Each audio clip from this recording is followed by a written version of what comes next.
السلام علیکم ورحمۃ اللہ وبرکاتہ۔ دوستو کیا حال ہیں؟ ٹھیک ہو؟ امید ہے آپ سب خیریت سے ہوں گے۔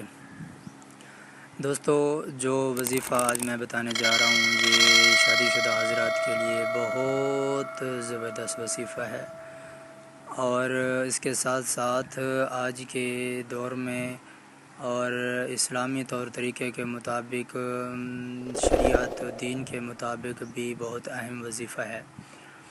تو توجہ سے سماعت فرمائیے گا۔ امید ہے کہ آپ کو میرے سب وظائف اچھے لگے ہوں گے، تو آپ چینل کو سبسکرائب کر کے لائک کر کے شیئر ضرور کیجیے گا تاکہ دوسرے مسلمانوں کا بھلا ہو جائے، کوئی وظیفہ کر کے اپنی زندگی میں خوشحالی حاصل کر لے، کوئی بہتری حاصل کر لے، اولاد کی نعمت سے مالا مال ہو جائے۔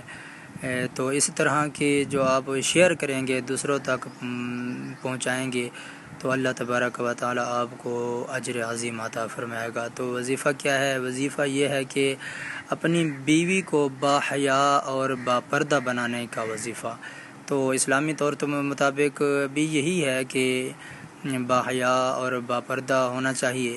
عورت کے لیے پردے کی خصوصیت ہے، تو بیوی کو باحیا اور باپردہ بنانے کے لیے وظیفہ بتایا گیا ہے۔ تو آج کل کے ماحول کے مطابق موبائل کا دور ہے، dish, T V, internet, YouTube, social media کا